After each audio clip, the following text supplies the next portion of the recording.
South কোরিয়ার রাজধানী সিউলের ঠিক দক্ষিণেই অবস্থিত গোয়াংমিয়াং গুহা। দেখতে সাধারণ মনে হলেও মাটির নিচে পাহাড় কেটে তৈরি এই গুহাটি প্রাকৃতিকভাবেই পুরো বছর জুড়ে অবিশ্বাস্য রকমের ঠান্ডা থাকে। বছরের অন্য সময় এটি স্রেফ একটি জনপ্রিয় পর্যটন কেন্দ্র হলেও বর্তমানে তীব্র তাপপ্রবাহে গুহাটি যেন হয়ে উঠেছে সাধারণ মানুষের প্রাণ বাঁচানোর আশ্রয়স্থল। মাটির তলায় এই গুহায় ঢুকতেই পাহাড়ের নিচে জমে থাকা বরফ শীতল হাওয়া আর পাহাড়ি ঝর্ণার পানি দূর করে দেয় বাইরের কাঠফাটা গরমের সব ক্লান্তি। বাইরের তাপমাত্রা যেখানে প্রায় অসহনীয়, গুহার ভেতরের আবহাওয়া সেখানে প্রাকৃতিকভাবেই ঠান্ডা। গুহার সৌন্দর্য উপভোগ করার পাশাপাশি গায়ে জ্যাকেট বা সোয়েটার জড়িয়ে শীতল অনুভূতি দিচ্ছেন সব বয়সের দর্শনার্থীরা।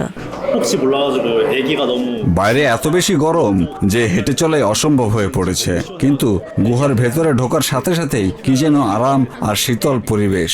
আমাদের সন্তান যেন বেশি ঠান্ডায় অসুস্থ হয়ে না পড়ে, সেজন্য সঙ্গে করে বাড়তি শীতের পোশাক নিয়ে এসেছি। সত্যি বলতে গরম পার করার জন্য গুহার চেয়ে ভালো জায়গা আর হতেই পারে না।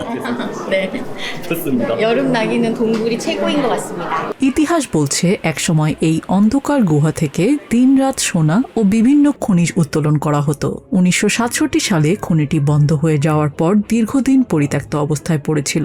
পরবর্তীতে স্থানীয় প্রশাসন এটিকে কৃত্রিম আলো আর ঝর্ণা দিয়ে চমৎকার এক বিনোদন কেন্দ্রে রূপান্তর করে।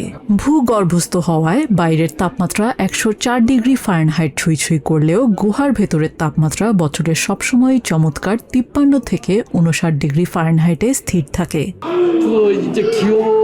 এখানে এসে দারুণ লাগছে, মনে হচ্ছে যেন আস্তাটা রেফ্রিজারেটরের ভেতরে ঢুকে পড়েছি। কিন্তু বৈশ্বিক উষ্ণায়ন আর জলবায়ু পরিবর্তনের কারণে যেভাবে তাপমাত্রা বাড়ছে, সামনে জীবনধারা আরো কঠিন হয়ে পড়বে। আমরা মানুষরাই তো এই প্রকৃতির ক্ষতি করছি, তাই এ থেকে বাঁচার উপায়ও আমাদেরই খুঁজে বের করতে হবে।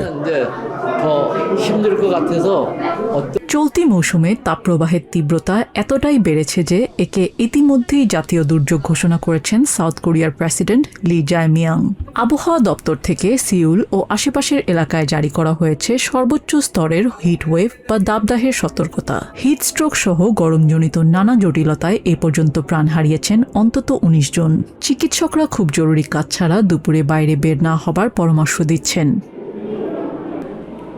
নিজিয়া জামি, TVN24 নিউজ ডেস্ক।